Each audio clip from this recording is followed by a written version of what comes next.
Welcome to the Epic English channel. What? I sharply turned my head to look at my wife, Carol. What did you just say? I asked, not believing what I had just heard. Dan. I know you're going to get angry, but right now I'm not happy and I'm thinking we should take a break so I can gather my thoughts and figure out what I really want, Carol said as I stood on the veranda grilling steaks.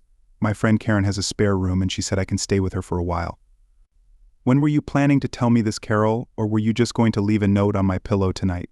I said louder than I probably should have. Don't raise your voice, Dan, I don't want Andy to hear what we're talking about, she said. Andy being our 6-year-old son.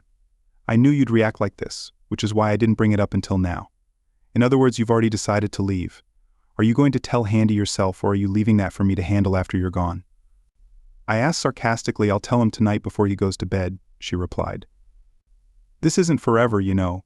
Oh sure, you're moving in with that vagabond Karin. I probably should have seen this coming, I said, getting angrier by the minute. Tomorrow I'll prepare the paperwork, you'll sign it. And by Wednesday I'll file it in court. What documents, she asked. Well, if you're planning to leave, I want this to be a legal separation, so that if you don't come back, it will automatically turn into a divorce decree. That way we won't have to go through the aisle twice. I told her I don't want to divorce Dan. I just need a little time for myself to sort a few things out. That's all. Darling, Carol replied. Bullshit, Carol. I snapped back. I've been asking you to talk to me for the last 4 months, but you were too busy with Karin and your new friends to make time. Now you want to move in with your new beastie, Karin, to do whatever you've probably been wanting to do for the past 6 months. I was yelling now, but you're not going to do it with my blessing, and I'm definitely not going to stand aside and play the fool because of you or anyone else, I said, slamming the grill. Lisette. Things weren't going the way Carol had expected. She knew Dan would get angry, but she thought she could convince him that this would be an experience for both of them. Instead, it had blown up in her face. Dan, please, was all Carol could manage before he stormed off in anger, leaving her staring at the grill. Taking the steaks off and placing them on a plate, she went to look for him. She found Dan upstairs in their bedroom. He was literally throwing all her clothes and belongings into a pile and carrying them into the spare bedroom. Take your crap and get the hell out of here. I don't care anymore, I yelled at her. I'll send the papers to your office, sign them and return them to Keith, the lawyer I'd been working with for the past 6 years. Don't worry, I'll take Andy out for dinner so he doesn't have to watch his mother walk out on him, I said, grabbing my coat and my son before heading to my car. Karin, it's Carol, she began. Dan didn't take it well, not at all. He's threatening me with divorce, Carol said, tears welling up in her eyes. I told you he wouldn't be thrilled, but he'll come around soon, so don't worry. Karin said over the phone, for heaven's sake. In a couple of weeks, he'll be begging you to come back, and then you'll have him right where you want him. I hope you're right, Karin, because right now he's ready to kick me out and start filing for divorce, she said hesitantly. I need a break, but I don't want to end my marriage. Carol added, I'll come over and help you pack. Karin offered it. The sooner you get some space and time away from him, the sooner you'll figure out what you really want. With that, Karin arrived, helped Carol pack most of her things, and they left the house before Dan and Andy returned. I had seen this coming for a while. Carol and I were both accountants and had met 8 years ago while auditing a struggling company. Each of us represented a different bank that held a controlling interest in the bankrupt business. We worked together and ended up having lunch and dinner together nearly every evening. It took us an entire week to complete the audit, and by then we realized we genuinely liked each other. Carol was about 5 feet 6 inches tall with chestnut brown hair and weighed around 175 pounds. She had a beautiful face, though she was a bit stocky. I was about 5 feet 8 inches tall, weighed around 195 pounds, and at 22 I already had a spare tire around my waist from eating fast food.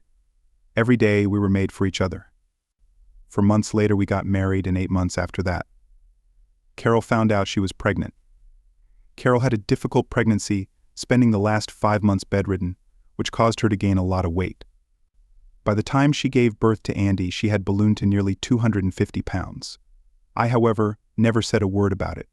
I loved her. Regardless of her weight, we were a happy family until Carol overheard 2 of her co-workers talking about her. She's such a beautiful woman, one girl said to the other. It's a shame she's as big as a house. I wonder if her clothes are custom made by Oma, the tent maker, she asked, laughing loudly. It might have seemed funny to them, but not to Carol. Carol cried in the bathroom when Karin walked in. "Aren't you okay, Carol?" she asked. "Everyone thinks I'm a fat pig," she said, sobbing. "If only they knew how hard it is for me to lose weight, they wouldn't be so cruel." She whimpered. "Listen, girl, all you need is to get on a good diet and join a gym." Karin told her, "You're a beautiful woman hiding under all that flab. That's all, you just need to make the decision and go for it." And that's exactly what Carol did. I handled the books for a local gym and got a discounted membership, so we joined the following week. The gym had a kids' room so we could bring Andy with us after work whenever we both went. Carol became obsessed and worked up 6 days a week, while I could only manage 3. Later, Carol went to a doctor and got a prescription for diet pills. I didn't like it, but Carol was on a mission to lose weight. 8 months later, Carol had lost 125 pounds and looked amazing. She bought an entirely new wardrobe, and everyone, including the minute at her job, kept telling her how incredible she looked. That's when the trouble started. We were at her company's Christmas party when things hit the fan. Carol wore a dress that was more than a little revealing, and her male coworkers swarmed her all night. She was on cloud 9 from all the attention she was getting when a group of guys caught her under the mistletoe. She must have kissed a dozen of them before I stepped in and put a stop to it. Carol had probably had too much to drink and didn't even notice the guys' hands all over her. As they kissed, I grabbed Carol by the hand and told her it was time for us to leave. She didn't want to leave right then and caused a bit of a scene. "Carol, I'm leaving right now, with or without you." I finally told her. She softened, but I could tell she was furious. On the way home, we had a huge argument. Carol tone. "You acted like some cheap tramp. I, like everyone else, saw those guys wrapping their arms around you and you did nothing to stop them." I shouted. "It was just harmless fun, nothing serious," she replied. Not from where I was standing. I shot back. "How would you like it if I were kissing and grabbing some girl?" I asked, though I knew she was too drunk to listen to reason. That night, Carol got sick. Thankfully, she managed to take off her new dress before throwing up. The next morning, she looked awful and apologized to me, promising it would never happen again, but it did. It just happened when I wasn't.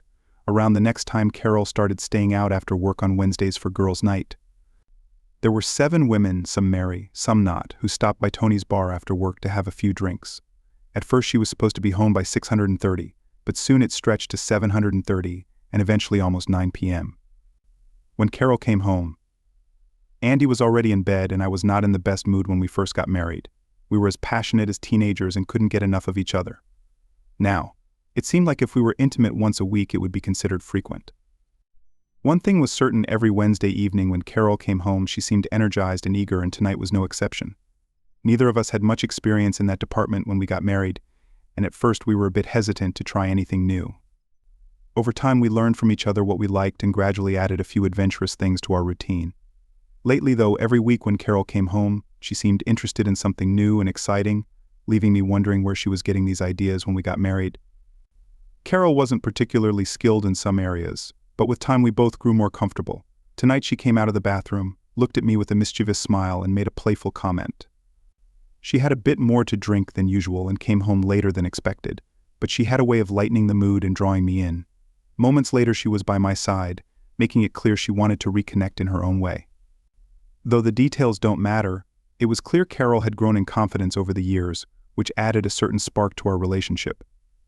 Still, there were moments when I wondered where this sudden boldness stemmed from. As things progressed that evening, I felt grateful for how we had grown together, even if some questions lingered in my mind. "Just hold me tonight, darling. I just need to feel close to you," she said. I did my best to stay in the moment, focusing on making it last longer to avoid finishing too soon. I distracted myself with thoughts of work, my new audit proposal, anything that could buy me a few extra minutes. Carol seemed to be enjoying it, her excitement audible and clear. When we were done, she collapsed onto the bed, breathless. "Wow, I really needed that," she told me, "but I think I'll be sore for a week," she added, with a laugh rolling onto her back. I leaned over, kissed her, and told her how lucky I was to be married to her, and I meant it at least until this week. After dinner, Andy and I returned to an empty house, the troublemaker Karin. I thought to myself, ever since Carol lost weight, Karin's always dragging her into something. No wonder her husband left her. She's nothing but a home river, and now she's turning my wife into one too. I tucked Andy in and read him a bedtime story. When he asked about his mom, I simply told him that she was visiting a friend and would be back in a couple of days. Though I didn't believe that for a second, I went downstairs, called my mom and filled her in on the situation. "Mom, can you look after Andy during the day until I can find someone more permanent?" I asked. "Sweetheart, Carol will come to her senses and be back by the end of the week. You know her, she can't be away from Andy for more than a few hours before she starts losing her mind," my mom said, "but I'll come over before you leave for work and take care of him." I hope she was right, but I wasn't as confident as she was on Monday. I contacted Keith and told him that Carol had left me. I want to make sure I'm fully protected, including securing full custody of Andy. I want it written in clear terms that if either of us acts in a way unbefitting a married spouse, the other gets a $6,535 split of our assets. I think she might be planning to betray me and I want to cover myself. I told Keith. I also want a 60-day timeline for it to automatically convert into a divorce decree. "Can you get it done by tomorrow?" I asked Irina. "You moving a little fast?" "Dan. She just left, and you're already drafting divorce papers," he said. To me. "Caro has been planning this for a while, and maybe this will knock some sense into her. If not, I'm not going to lose everything I've worked for, just because she wants to try out some new guy." I told him. "All right, Dan, I'll have it done today, and she'll be served at work tomorrow. Anything else, not that I can think of. I just need to draw a line in the sand, so she understands what she stands to lose. That's all. Also, Keith. I'll need 2 more agreements drafted, but we've got some time for those. I'll pay you what I need." Later this week, I said, when Carol arrived at work on Tuesday, she was feeling a bit unsettled over the past 8 years. She had never been away from Andy and Dan for this long. After returning from lunch, she was told there was a man waiting for her in her office. "Carol Spencer?" he asked. "Yes, I'm Carol. How can I help you?" she replied. "You've been served?" he said, handing her a thick envelope. Carol spent the next half hour going over the terms in property division outlined in the separation decree, though it felt more like actual divorce papers. The document stated that Dan would have temporary but full custody of Andy, with Carol allowed visitation rights upon reasonable notice. By the time she finished reading, she felt more hurt than angry. "I've only been gone for 2 days and Dan has already written off our marriage," she muttered to herself. She tried calling Dan, but his secretary said he would be out all day, and his cell phone went straight to voicemail. At that moment, Dan was at home changing the locks, separating their finances and removing Carol's name from his insurance and 401k. By 4 p.m., I had finished everything and turned my phone back on. "Damn," I muttered. 12 messages from Carol. I deleted them all. I had dinner with Andy at my mom's house and told her what I had done. Carol is mad as hell. Dan, I'd be furious too. If I were in her shoes, my mom said. "Mom," I replied, "I can't fix this marriage on my own, especially when she won't listen to reason." So I raised the stakes. She brought this on herself, but I swear to God, if I find out she's cheating on me, it's over. "I used to trust her, but now I wouldn't believe a single word," she says. "Right now I'm protecting my son and myself. If we get back together, that's great. If not, I'll make sure I hold all the cards, son. I've never seen this side of you before." "Remind me never to get on your bad side," my mom said with a laugh. Carol stopped in front of her house and tried to use her key. "What the hell?" she muttered, noticing the lock had been changed. "Damn it." She pulled out her cell phone and Dan's number again, only for it to go straight to voicemail. Frustrated, she left him another message. "Now, everything's in place," I thought to myself, looking over my checklist. "All that's left is to wait." On Wednesday morning, Caro was in Dan's office. "My credit cards aren't working, and when I stopped to pick up my prescription on the way to work, they told me I don't have insurance anymore," she said. "Just covering my bases, Carol. Remember, you left me. I'm paying all the expenses for the house and Andy, but from this point on, you'll have to take care of yourself that way. There won't be any financial disputes between us." I said, "Dan, you've let this get completely out of hand." Carol shouted, "I just needed some time alone. That's all," leaning over the desk. I spoke in the most serious and calm tone I could muster. "Carol, do you see the word full tattooed on my forehead? I might not be the sharpest guy in the world, but I wasn't born yesterday. Karin has messed with your head so much that you can't even find your way with both hands. You think you can walk out and act like you're single again without consequences. Think again. The moment I find out you've broken your marriage vows, we're done hell. You've probably already done it. So I don't even know why we're having this conversation right now. I'm so angry with you that I can't think straight. I think it's better if you just leave before I say something that completely flushes what's left of our marriage down the drain." I said, sitting down. Carol was stunned and her own anger flared. You can't dictate to me like I'm a child. I'm an equal partner in this marriage, so screw you, she snapped. Well, over the past 6 months that hasn't happened often, but I suppose you're getting everything you need elsewhere now anyway, I said loudly enough for her to hear. With that, she turned and stormed out. I knew she hadn't done anything yet, but she was close. You see, I started keeping tabs on her on Wednesdays about a month ago. There had been plenty of kissing and some hands wandering, but that was it so far. I knew she'd love staying with Karin, so I wanted to make sure Carol fully understood what would happen if she crossed the line and betrayed me. The first 2 weeks were tough. Carol made it a point to visit Andy, but barely said more than 2 words to me. I was still keeping an eye on her, but nothing new had happened. She continued meeting with Karin and her friends, but now it wasn't. Just on Wednesdays, it was at least 4 nights a week. Looks like someone's trying to make up for lost time, I thought to myself as I reviewed the report. Meanwhile, I managed to find a sort of nanny to take care of Andy and a young woman fresh out of college who couldn't land a job. Beth was a 23-year-old blonde, about 5 feet 9 inches tall and slim. She had a degree but could only find part-time work, so when she saw my ad for a nanny position, she jumped at the chance. Beth came from a big family and knew how to care for young boys. She had 2 younger brothers. We quickly agreed on paying hours and she moved in the next day. Beth worked as a waitress at a mid-range family restaurant on Mondays, Wednesdays and Saturdays. On the other evenings we had dinner together. Within a few weeks, Andy had grown very comfortable around Beth, especially when she read to him before bedtime. Beth, I really appreciate you going the extra mile with Andy. Now that his mother isn't around, he needs all the stability in his life that I can give him. I told her, offering the best smile I could manage. I know about you and your wife. Your mother filled me in on all the details in case Carol comes by and tries to take him. Beth said to me, I just can't believe she left you like that. I haven't known you for long, but you're one of the most caring men I've ever met, and I can see how much you love. Andy Carreau probably got confused about what really matters and let others convince her that the grass is greener on the other side of the fence. I replied, well, one way or another, this will all be over in 40 days, and it can't come soon enough for me. I had no idea that a major shift was about to happen in my life, and everything would hit the fan in less than a week. You see, I'm a silent partner at the accounting firm where I work over the past 2 years. I've brought in so much new business that the owners made me a 15% partner. I asked to keep it a secret because I didn't want to be known as one of the owners.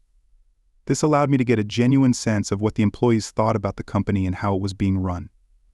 My most recent accomplishment was a deal with an international clothing manufacturer that has factories in 5 Asian countries. I met the owners at a party about a year ago and shared some of my ideas with them. They were so impressed that we met the following week to discuss having our firm take over their account. Dan, I like how your firm operates. You seem to go above and beyond, adding a personal touch to everything you do, one of the prospective owners said to me. Each factory currently operates independently, so I need someone to establish a unified system across all facilities so we can manage them from a single overseas office. They weren't thrilled that I wouldn't be personally overseeing the overseas operation, but I assured them that I would closely monitor everything to ensure no mistakes were made. With a signed contract and a handshake, the deal was sealed and the celebration began. We had been working on this project for 9 months, and I was eager to go home to Carol with the good news. I would have loved to take her to the best restaurant, bring her home, and save her the moment with her. But when I returned, the house was empty, just like my heart. Beth and Andy arrived 20 minutes later with Chinese takeout. I was bursting with excitement and needed to share my amazing news with someone. So I told Beth, forget takeout tonight. We're all going out to celebrate.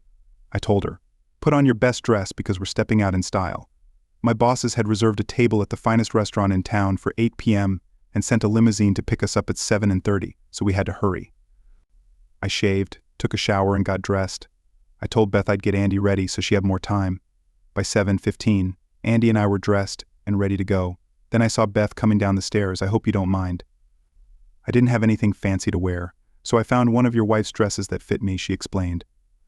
She was right.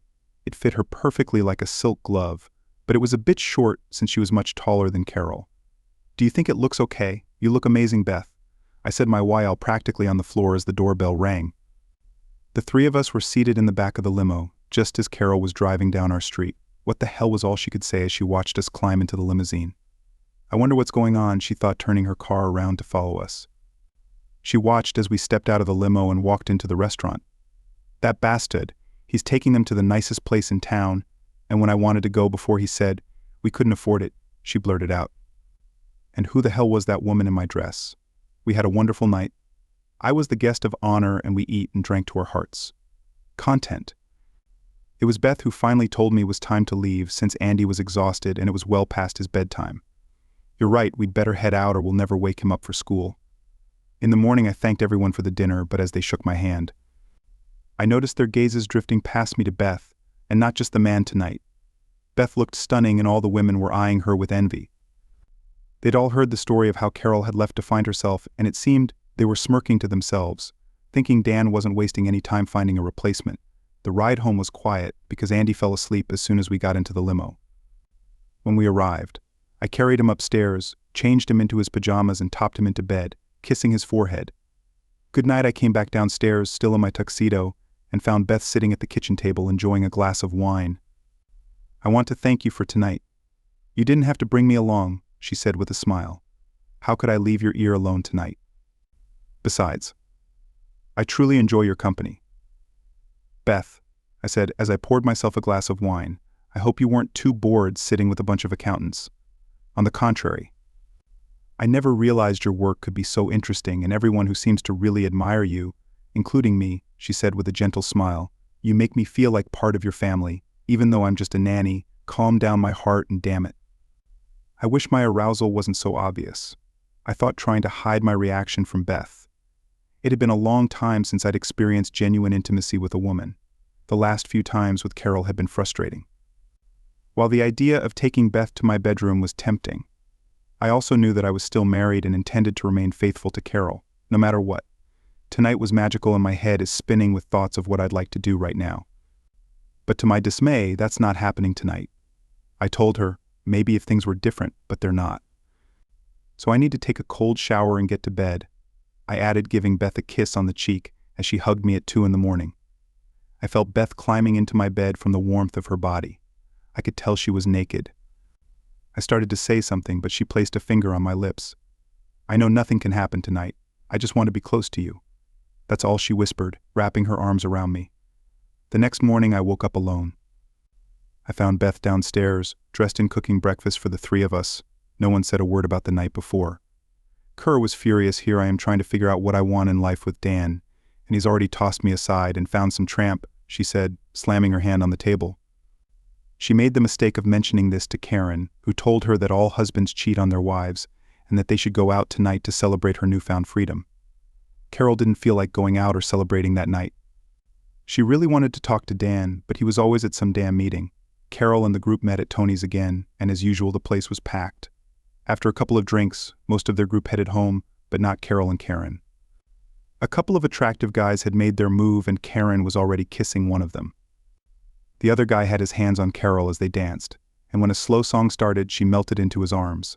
His warm hands slid all over her body, and Carol felt herself slowly giving into his advances. She hadn't been with a man in a long time, and this guy was stunningly handsome with the physique of a Greek god, and he wanted her just as much as she wanted him. She didn't stop him when he kissed her during the dance. She didn't stop him when he led her to a corner of the dance floor and pressed her against the wall, but she should have stopped him when his hands slipped under her dress, caressing her chest and moving her thigh aside to touch her intimately. Yes, she should have stopped him, especially since the private investigator Dan had hired was recording everything. The 4 of them returned to Karen's place, and although Carol now lay naked on the bed next to him, she finally came to her senses. I can't. I just can't, she said. I'm still Mary, and no matter what, I still love my husband, she added, ignoring these protests. So he left her alone and Carol took one of 2 cold showers that night. The first was right after he got up from her bed, and the second was after she pleasured herself to climax. I need to get my head and my act together, she told herself the next morning. But what was outside her control had already begun to change her life, and not for the better. On my computer screen, I saw photos of Carol, the last of which showed the 4 of them entering Karen's apartment. I emailed them to my lawyer and told him to prepare the papers, but to hold off until Monday. Looks like she's finally made her decision, I said, sadly. I still wanted to reconcile with Carol, but now that was no longer an option. I'll take on the Asian project myself, I told my bosses the next day. I need to get away, and this will give me time to clear my head and sort out my life, I explained Dan. Everything is set to launch on the 12th, which is a week from next Tuesday. Can you be ready to leave by then? They asked. Give me 2 days to get my affairs in order and sort out a place to ship my things? I replied. I need to speak to 2 more people today, and if all goes as planned, I'll be ready. That same day I assigned my team to handle all my unfinished projects. I drafted the paperwork to give my mom power of attorney and instructed Keith to file the papers for Carol the following Monday. I'd be safely in the air by the time she gets served, I said sadly. That evening I returned home to the house that would no longer be mine by the time I returned from overseas, and I felt deeply sorrowful. Carol and I had chosen it together, and it held so many wonderful memories. Now all of that would be gone. At dinner I was unusually quiet, and Beth thought she had done something wrong. No, it's not that, I just have a lot on my mind. We'll talk after Andy goes to bed, I told her. By 10 p.m. the house was silent, and the 2 of us sat across from each other staring. Beth spoke first. What's going on? Dan, if this is about that night, I'm so sorry and I promise it won't happen again, she said. Beth, it's not about that. Do you remember the party the company threw for me a couple of weeks ago? Well, I've decided to take on the overseas project myself, and Andy and I will be leaving early Monday morning, I explained. And I have an important question for you. I began noticing Beth's eyes welling with tears. Do you want to come with us? Her tear-filled eyes turned into a bright smile. Hell yes, she said, throwing herself into my arms. Do you have a valid passport, Beth? I asked. I renewed it last year when I went on a cruise with my college friends. She told me. Well, then we're all set. You'll need to have everything packed by Saturday because they're shipping all our belongings ahead of time. Keep just enough clothes to last through the weekend, and something comfortable for traveling on Monday. You can tell your family and friends, but I don't want Carol finding out until we're already in the air. I'm not entirely sure it's 100% legal to take Andy with me without notifying her, but I'm doing it anyway. I'll deal with any questions when we return, I told her. Later that evening I met with my mother and explained everything to her, including giving her my power of attorney. Carol might figure things out by Monday afternoon, but I still want you to list the house for sale next week. Keith will send you a copy of the papers I'm sending to Carol, and if she has any questions, just tell her to talk to Keith, I said. Are you sure this is what you want? Dan, don't you want to try to work things out with her? My mom asked. She made her bed and now she can lie in it with whoever she wants, I said. Are you taking Beth with you? My mom asked, trying to coax one more sentence out of me. I'm not sure exactly where this is going, but she makes me smile and helps keep me sane. Beyond that, I might have some real feelings for her, and that's all I'm going to say. We'll come by Sunday evening so you can say goodbye to Andy, I told her on Monday. Carol was trying to reach Dan when she was told at work that he was busy with some special overseas project. But they'd pass along the message. What the hell is he up to? She thought. Frustrated at her inability to reach him, Carol Spencer, a man asked. She nodded. You've been served, he said, handing her an envelope. Now what she muttered as she opened it, and inside was a short note from Dan that said he had made his decision. I hope you have a wonderful life. It ended, and then she saw the photos. Oh! Crap was all she could say. Where the hell did he get these photos? She thought that bastard must have been spying on me, she said. Flipping through them, they were not the kind of pictures. You'd want anyone to see a wife with another man, but I never slept with him. I have to make him understand that, she told herself. Dan left for overseas for 4 or 5 months. He took Andy with him. On Monday morning, Dan's mother told Carol he can't take Andy away from me, especially out of the country. She screamed, I'll take him to court and make sure he ends up in jail, she shouted. Carol, Dan is full custody of Andy. Remember, you gave up that right when you left to find yourself. Dan's mother reminded her to say you messed up royally would be a massive understatement. You had a great marriage, but I guess you wanted more, and now you have nothing, she said. I need to talk to him and explain that things aren't what they seem, Carol said through sobs. I still love him and never went to bed with anyone else. Carol, I've seen the photos. If my husband were alive and did what you did, I'd divorce him too. If I were you, I'd write him a letter explaining everything and what you want. I'll make sure he gets it. Dan's mother advised. Carol did her best to explain her side of the story. She admitted that alcohol had played a big role and claimed she had stopped everything and hadn't gone through with anything since leaving. Carol also said she still loved me and would wait for me to come back to her. I responded briefly and to the point. Carol, you haven't been my wife since you lost weight last year. It's like you decided you were too good for me. You soaked up the attention of every man around and made me feel used every Wednesday night when you finally decided to come home to me. You were all hot and horny and all you wanted was good sex, not to make love to your husband. So now you and Karin can sleep with whoever you want. I told you Karin would eventually come between us, but you knew better. Andy, Beth, and are building a new life based on love and trust.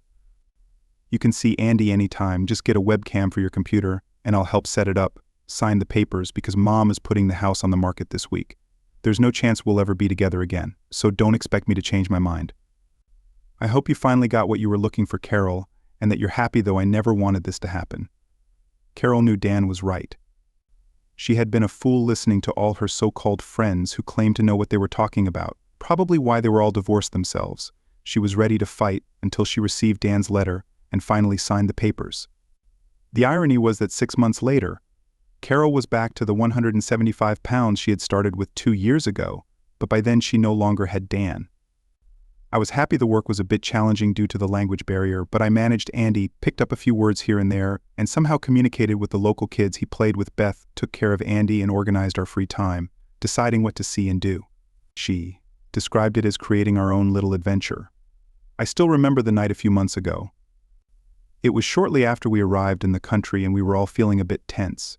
Andy was struggling to go to bed. My program wasn't running as smoothly as it should have, and Beth was feeling a little overwhelmed. She came into my office and kissed the back of my neck, bringing a smile to my face. Then she leaned down, took my hand, and led me to the bedroom where a single candle burned on each side of the bed. We undressed and climbed into bed. Let's just say that night heaven and earth seemed to come together. It was the first time we shared tender, loving intimacy. Over the next few months, we gave each other everything the other wanted, as long as it didn't involve pain. We were more than happy. 0.5 months later. Mom met us at the airport. She was thrilled to see all of us, especially Andy. On the way home, she kept glancing at Beth, who seemed quite content. "How far along are you?" she asked. Beth froze for a moment. 3 months. "How do you know? I've barely started showing." She replied, "You both looked way too happy, like the cat that ate the canary," Mom said with a knowing smile. 2 weeks later, Beth and I got married, and 6 months after that, Runda was born, when Beth mentioned wanting to go to the gym to shed her baby weight. I must have looked like I'd seen a ghost. 2 days later, I informed her that I'd hired her a personal trainer and they would be supervising all her workouts. No way am I going through that mess. The second time I thought to myself, thank you for listening until the end. See you in the next episode of Epic English. Take care of yourself and your loved ones. Goodbye.